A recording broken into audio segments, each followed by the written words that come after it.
Reescribiendo la historia con JJ Chávez. En esta edición, Enrique Dussel y Atilio Borón reescribiendo el pensamiento latinoamericano.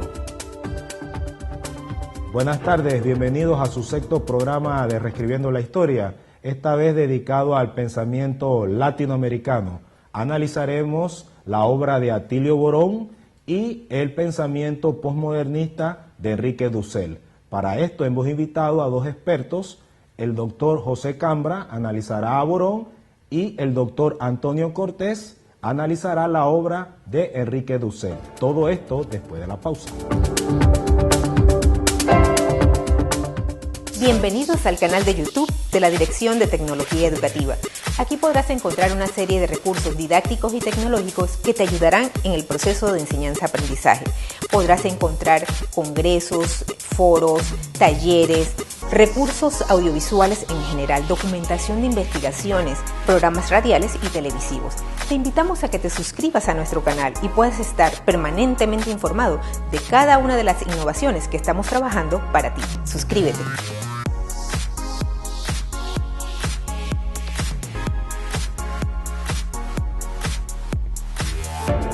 Estamos de vuelta, reescribiendo la historia. El pensamiento latinoamericano de Atilio Borón, el pensamiento crítico. Profesor Cambra, ¿a qué se refiere don Atilio Borón al expresar este punto de vista? Atilio Borón tiene que vivir la experiencia de las dictaduras en el Cono Sur que fueron sembradas de la mano del Imperio norteamericano.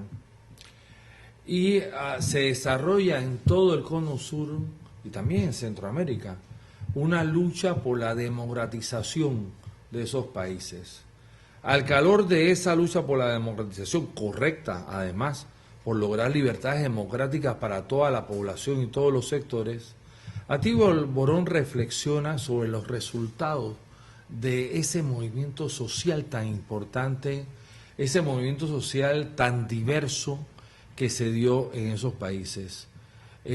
Tal vez el que más conocemos es el de Chile, en función de el referéndum por el no a la dictadura de Pinochet, pero también conocemos, por ejemplo, los logros de Argentina, cuando a raíz de la aventura de los militares argentinos para desviar la atención y se metan a recuperar las Islas Malvinas, que habían sido capturadas por el Imperio Inglés en 1833, sufre una derrota militar, pero también la población aprovecha para entrar y lograr empujarlos fuera del poder. Todo eso se hace a través de pactos entre sectores de poder económico en ese país y los militares y la intervención norteamericana, que había propiciado las dictaduras, y hoy veía que las dictaduras eran un instrumento desgastado. En función de eso, hay una política de democratización, la expresa el presidente Carter en los Estados Unidos, y Atilio Borón tiene una reflexión, y es correcta la lucha por la democratización, pero la pregunta es, ¿cuál es la democracia que nos están deparando? O sea, ¿es la democracia a la que aspiran los que lucharon contra esa dictadura en la clandestinidad? ¿Es la democracia de las grandes masas que entran a hacer historia cuando el miedo se quita y ven la debilidad hacia arriba? O sea, ¿es esa la democracia restringida, la democracia que pueden acceder a aquellos que tienen el dinero para ser candidatos? Y de pronto comienzo a hablar y parecía que estuviera hablando de Panamá de hoy. Eso es lo que sirve Atilio Borón, para decirnos, por ejemplo, que una lucha justa contra un régimen como el de Noriega nunca pudo haber terminado en una invasión que nos escamoteó la lucha por la democracia, porque al final no es la población la que decide.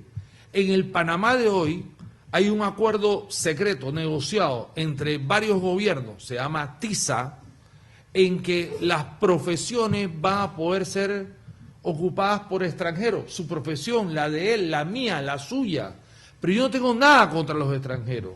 La pregunta es por qué hoy en este país se propicia la mano de obra extranjera, y para eso nos sirve también Atilio Borón, porque resulta que esa es mano de obra más calificada.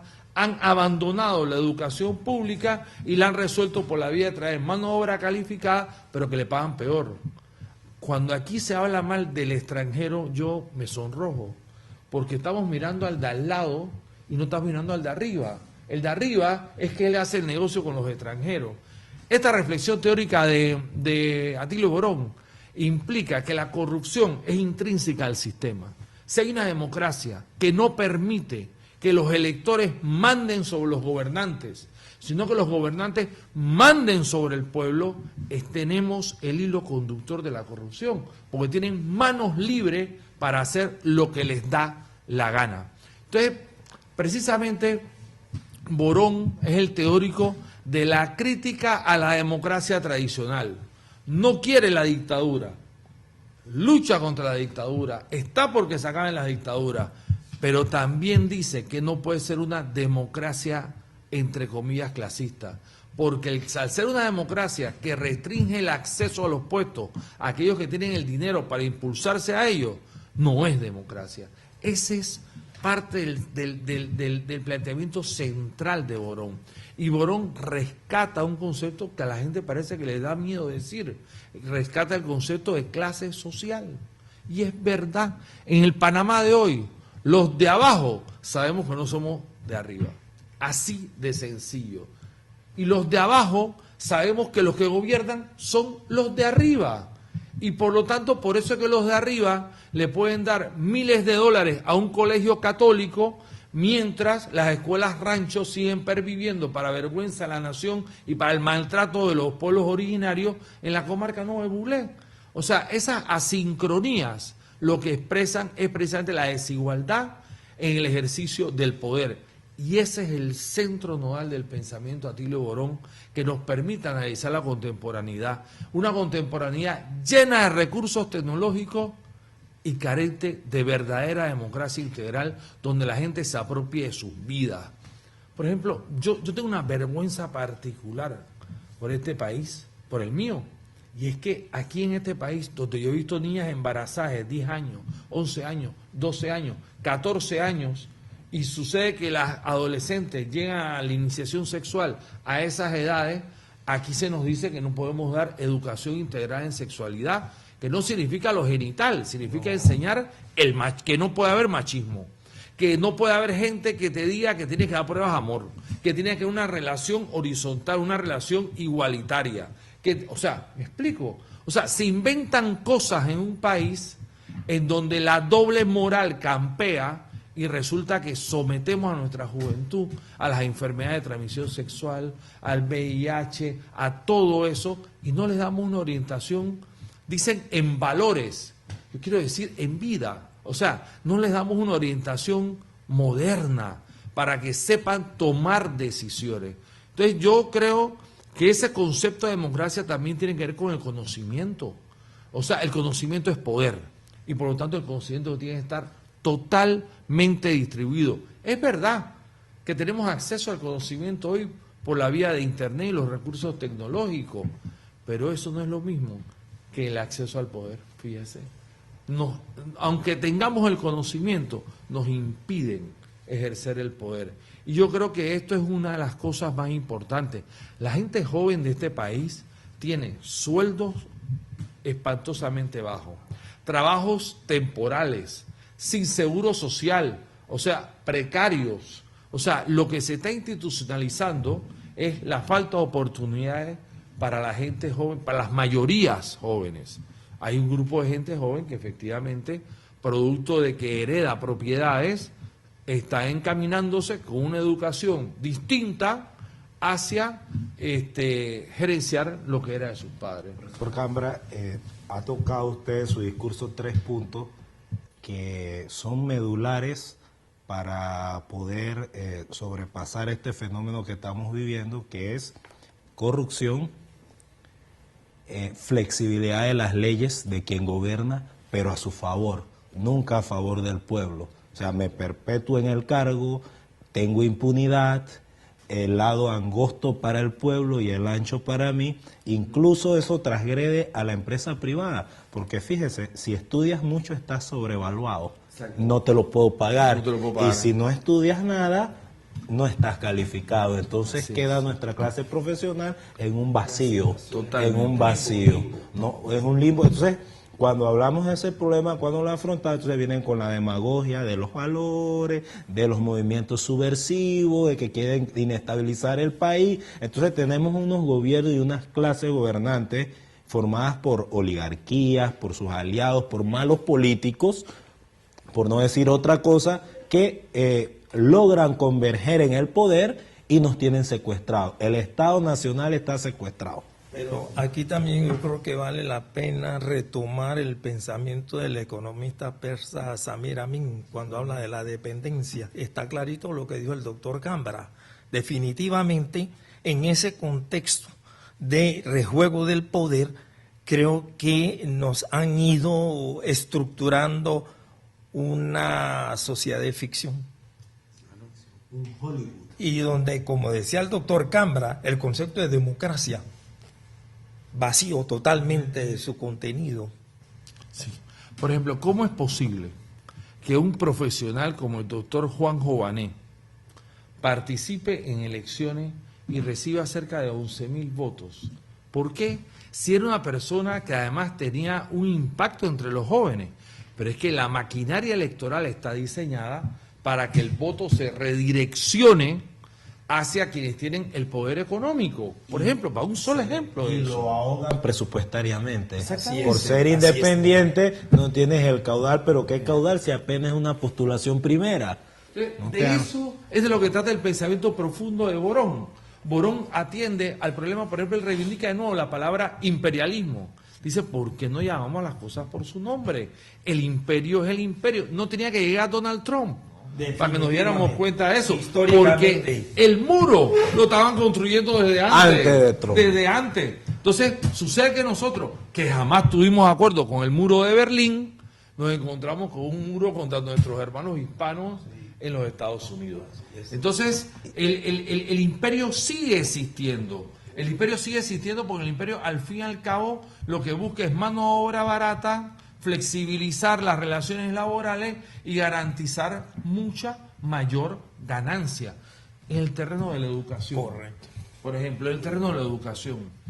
Mire, hay una investigación excelente de Senacit que yo se la oí al doctor Julio Escobar en una presentación en la Asociación de Profesores de la República de Panamá, donde él explicaba en la gráfica que había una ultraminoría de la población que estaba en esas escuelas carísimas que tienen que hacer donaciones de $7.000, $10.000, que tiene un nivel de aprendizaje espectacular.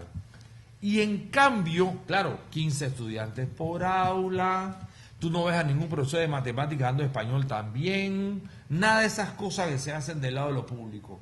Y entonces, o sea, en el lado de lo público tiene 52 estudiantes en el aula, o sea, no hay 37 o Sin 38 horas. 24, 28, claro. Metodológica, ni recursos Exactamente. didácticos. Entonces dice, en la parte verde, me acuerdo que la gráfica era así, estaban muy pocas escuelas del país y un sector minoritario con una excelente calidad de aprendizaje.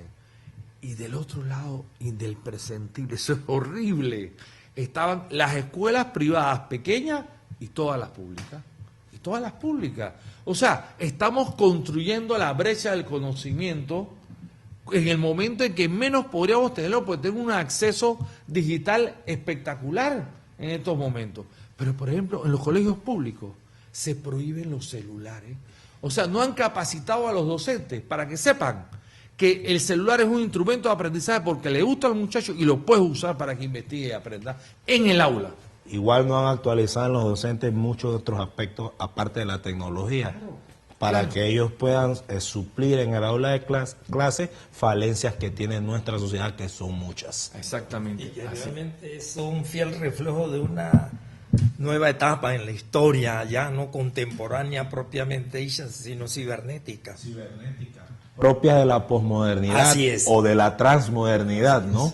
Pero además hay una crisis civilizatoria atravesando todo eso, porque la gente cree que la posmodernidad tiene la idea de la ilustración que es hacia el progreso. No, para nada. Aquí hay más elementos de barbarie que de otra cosa disfrazado de disfrazado. tecnología. Igual crisis de la razón. Diríamos eso, Claro. que El moderno es tan moderna la modernidad, cuando realmente tiene elementos antimodernos dentro de su propio total valor. Y no nos da opciones el modelo No da para opciones. enmendar. Lo más peligroso de todo, el modelo no nos da opciones para enmendar, entonces vamos en un retroceso. Y yo creo que también se ha retomado la parte educativa, eso es fundamental, vital, porque por ahí leía un letrero que decía que la educación realmente posibilitaba la participación en ejercicio del poder, porque si tú eres, dice, nos dominarán no por la fuerza, sino por ignorancia, y definitivamente lo que dice aquí el doctor Cambra, exactamente, está orientado hacia eso, que las clases populares no tengan acceso ni manejo ni de esa tecnología que de una u otra manera coadyuvan al proceso de enseñanza. Martí afirmaba ser cultos para ser libres. Excelente, así es. Vamos a ver qué opciones nos presenta Enrique Dussel respecto a este fenómeno, todo después del siguiente cambio.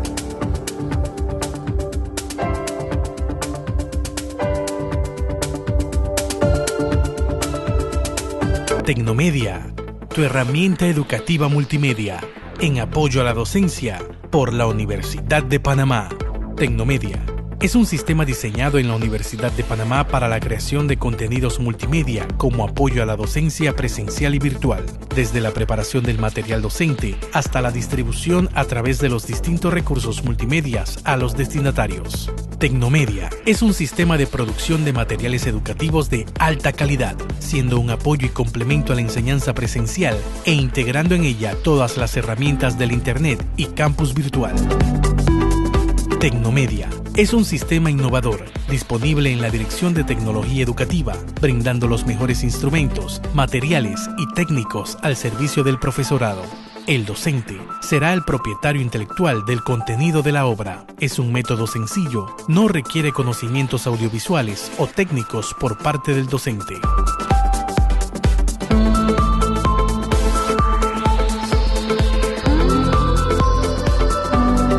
Tecnomedia, tu herramienta educativa. Para reservas e información, 523-5575, tecnoeduc507@gmail.com y en redes, @tecnoeduc507. Tecnomedia, tu herramienta para la educación. Estamos de vuelta, reescribiendo la historia. Estamos de vuelta. Atilio Borón nos presenta un escenario para el análisis, pero Enrique Dussel nos presenta una posible solución o una acción de pensamiento crítico para poder analizar esta problemática. A ver, profesor. Bueno, toda vez que se hable de una persona relevante, ¿verdad?, en la historiografía latinoamericana, como es el caso del doctor Enrique Dussel, creo que el pensamiento de él está ligado a una realidad que él ha vivido, experimentado y que se ha desarrollado en el contexto meramente latinoamericano.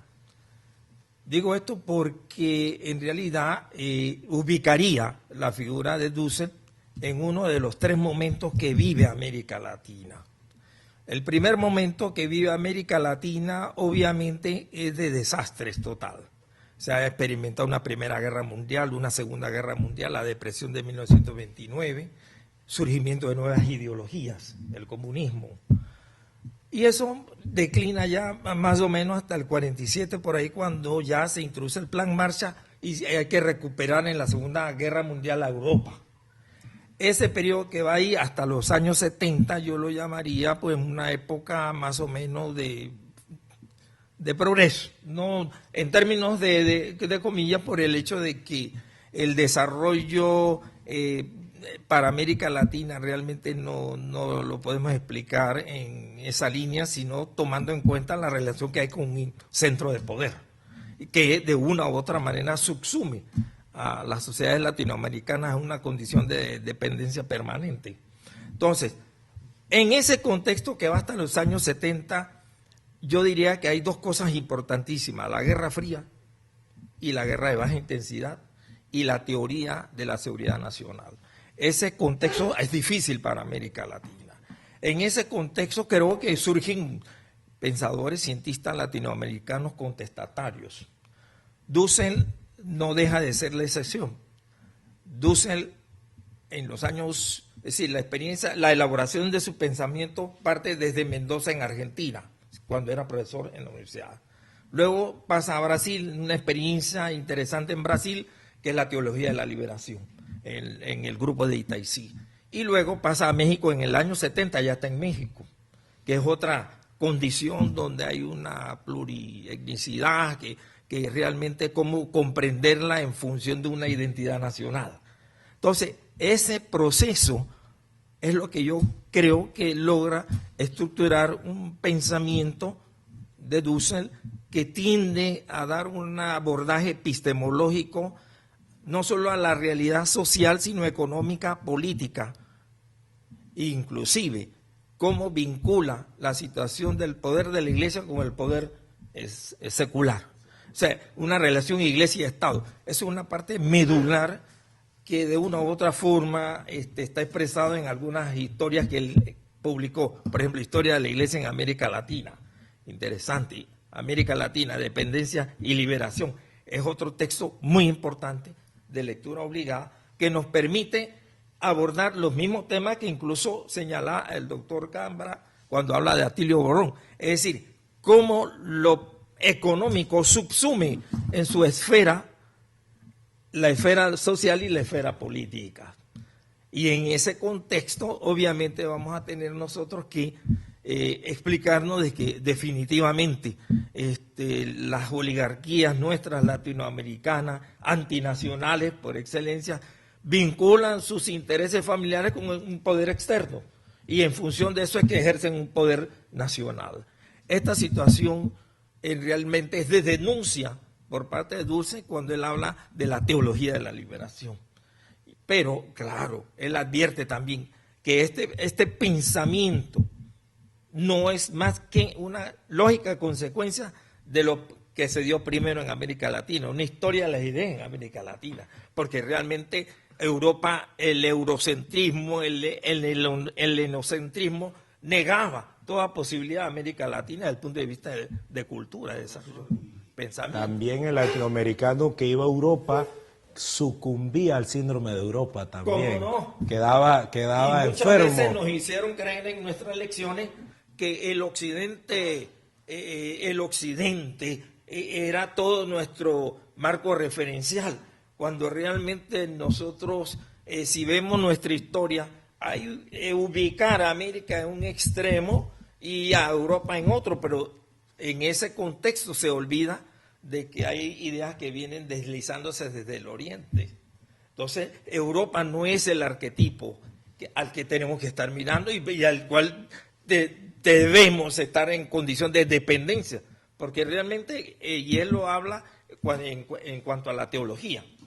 Él dice, ¿por qué tenemos que estar pensando en función de una teología que nos viene fabricada desde Europa? ¿Por qué no partimos de nuestra realidad y generamos una teología latinoamericana propiamente dicha? Hay un detalle interesante de lo que está hablando el doctor Cortés. Dos de ellos. Uno, originario de Mendoza. En Mendoza también hay una de las escuelas, la de Pichon Rivière, que plantea la teoría del grupo emergente en el sentido de que cuando hacemos educación tenemos que partir de las realidades de las personas y las realidades de las personas nos permiten construir lo que hoy se llama con Sausabel aprendizaje significativo, que los chicos y las chicas eso les interese porque les significa algo. Y eso en realidad viene en el mismo momento que Dussel apuesta y es sintomático, es de un pensamiento que comienza a cuestionar lo tradicional, como bien señala el doctor Cortés, pero también hay otro elemento. Ha habido el ayornamiento del Concilio Vaticano II. Excelente. Y ese ayornamiento del Concilio Vaticano II se expresa en América Latina en el Consejo Episcopal de América Latina de 1969. O sea, las bases de la teología de la liberación están en la vuelta al mundo del ayornamiento del Concilio Vaticano II y el CELAM. Lo pienso porque ahora veo al Papa yendo a Bogotá, al CELAM, y pienso qué distintos los planteamientos del CELAM de hoy. O sea, el Papa que va allá, de verdad, está mucho más adelante que los obispos nuestros. Sí.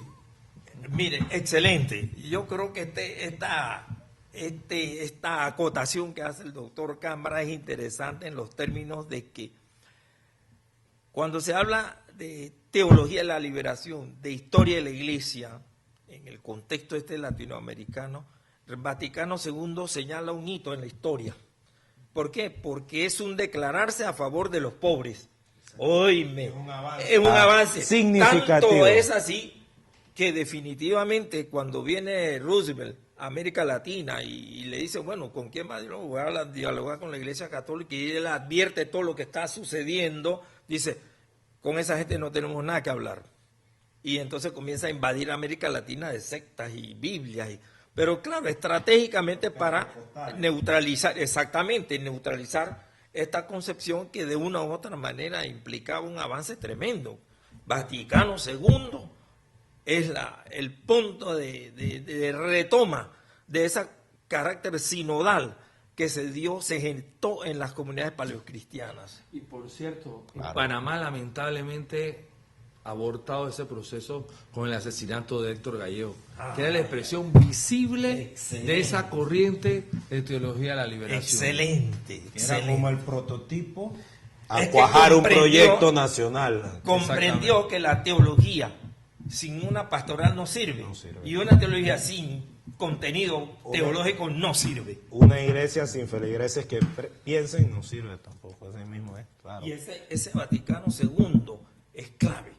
Y tanto es así que la reunión en Río de Janeiro de Aparecida, en la ciudad de Aparecida, toda la retoma que hay de la teología de la liberación, y en donde le ponen como especie de desafío a Vaticano II, sí.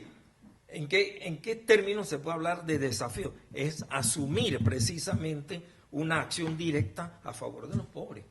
Y no es comunismo, ¿eh? No, y es que la teología no es de la socialismo. liberación es una opción, según lo que leí, me llamó mucho la atención, que pese a que parezca desapercibida o que ha tenido un opacamiento, no es así, sino que se está reinventando, replanteando, ampliando y adecuándose a las necesidades actuales, sobre todo de las capas bajas o de los pobres. Entonces, eso es lo bonito de este planteamiento. Pero, y diría algo más de lo que acotaba aquí el doctor Cámara, y es el hecho de que históricamente hay el desarrollo sí de un cristianismo que va en los siglos I, II, III y IV. Ahí termina y comienza un proceso totalmente diferente que es de cristiandad y que lo acuña Dussel. ¿Por qué lo acuña? Precisamente porque ese proceso de cristiandad vincula a la iglesia en el rejuego del poder durante toda la Edad Media. Y la institucionaliza la iglesia y lo convierte en un aparato burocrático coadyugado al Estado, al poder. Y ajena a toda la realidad de la pobreza que en el caso particular América Latina. Y yo creo que el asombro del doctor Cámara en relación a lo que produce CELAM es admisible. ¿En qué sentido? Que mucho antes, vamos a decir, de los años 60, el discurso era un tanto ambiguo, pero después yo creo que eso se debe a que el Monseñor Larraín, obispo de Talca, Chile, asume una postura totalmente latinoamericanista. Y realmente después eso... el del Cámara, o sea, todos los obispos... Amarra todo eso. Méndez Arceo en Cuernavaca, México.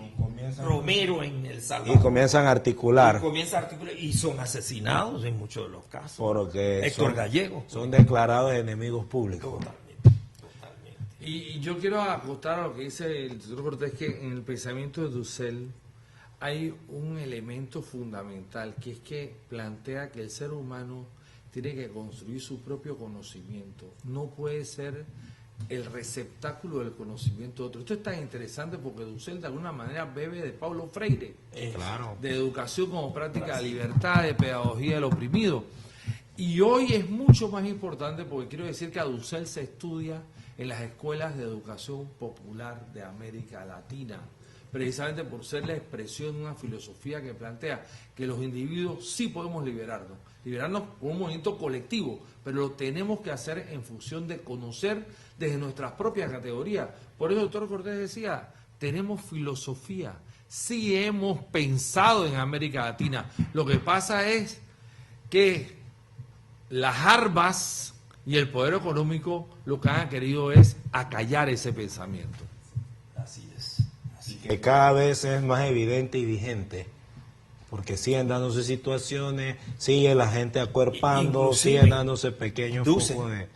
Siguiendo la línea, lo que dice el doctor Cambra, enfatiza en que realmente nosotros estamos urgidos de redefinir nuestra identidad. Todo, claro. Porque yo creo que es el camino quizás para lograr una unidad, que no la hemos logrado. Y que parece ser un sueño de opio, pero hay que trabajar en ello. Por ejemplo, toda la campaña que hay contra Venezuela, en el sentido de su gobierno, independiente que yo no comparta cosas probablemente de ese gobierno, pero hay una campaña donde además el jefe de la diplomacia norteamericana dice con toda claridad que ellos van a plantearse la opción militar para Venezuela.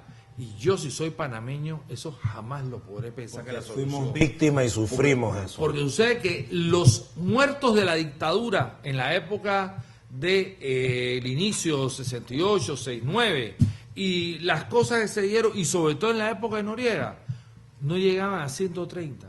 Pero resulta que la invasión nos provocó 3.000 muertos que nunca hemos podido contabilizar completamente.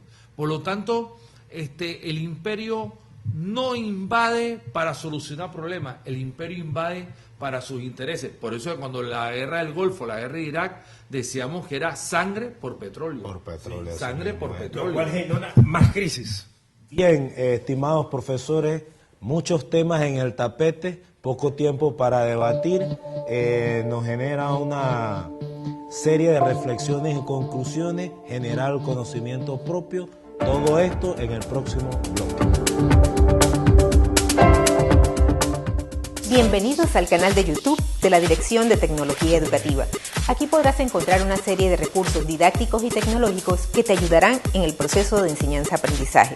Podrás encontrar congresos, foros, talleres, recursos audiovisuales en general, documentación de investigaciones, programas radiales y televisivos.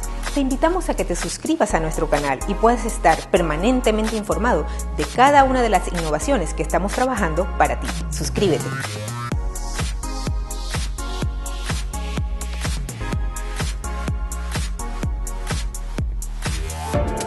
Estamos de vuelta, reescribiendo la historia. De vuelta en la parte final del programa, esta vez abierto a las reflexiones. Profesor Cortés, profesor Cambra, reflexionemos al respecto. Bueno, yo a manera de síntesis diría que Dussel tiene esa particularidad de expresarnos a través de un pensamiento meramente teológico, que es posible vincular teología y vida. Es fundamental, y eso está en Vaticano II, en la Constitución Gaudium et Spes, gozos y esperanzas, y obviamente las exigencias que nos plantea Aparecida. Yo creo que es, por decirlo así, una obligación de todo latinoamericano de tener plena conciencia de que la religión no es una cosa trascendente, digamos metafísica. La religión, en el caso particular del cristianismo, está vinculado a las comunidades, a la comunidad latinoamericana en términos de ¿qué? De su pasión, de sus sufrimientos. Yo creo que la Iglesia camina ahí, debe caminar, es lo que nos dice Vaticano II. Y definitivamente el Papa está en esa línea. Creo que esa posibilidad nos dará a nosotros un sinfín de tareas para ir desvinculándonos precisamente de esa dependencia cultural que muchas veces nos orienta de manera inconsciente a tener como referente a Europa. Yo creo que esto nos ayudará en encauzar todos nuestros esfuerzos hacia el logro de una estructuración de una identidad consona con nuestra propia realidad. Profesor Cambra, ¿qué reflexiones nos deja Atilio Borón en su pensamiento crítico? Estaba pensando en mis estudiantes de secundaria hasta hace un año. Estaba pensando que no existe democracia en las escuelas públicas panameñas, estaba pensando que hasta 1982 hubo movimiento estudiantil, estaba pensando que había voceros de salón, estaba pensando que había directivas de asociaciones federadas, estaba pensando que había Federación de Estudiantes de Panamá, y los profesores respetábamos a los estudiantes porque se formaban como ciudadanos, ejerciendo poder, ejerciendo pensamiento propio, autodeterminándose. Lo perdimos en el 82 y resulta que eso hay que recuperarlo. Yo quiero que se cumpla la Ley Orgánica de Educación cuando dice en su artículo 194 que los reglamentos internos de los colegios tienen que ser discutidos con los profesores y con los representantes de los estudiantes, para que los estudiantes tengan el derecho de pensar y se les respete el ejercicio de pensar. Eso es Borón aplicando. Muy bien, hemos llegado al final de este programa. Hasta pronto y no se lo pierdan. Reescribiendo la historia, una producción de la Dirección de Tecnología Educativa.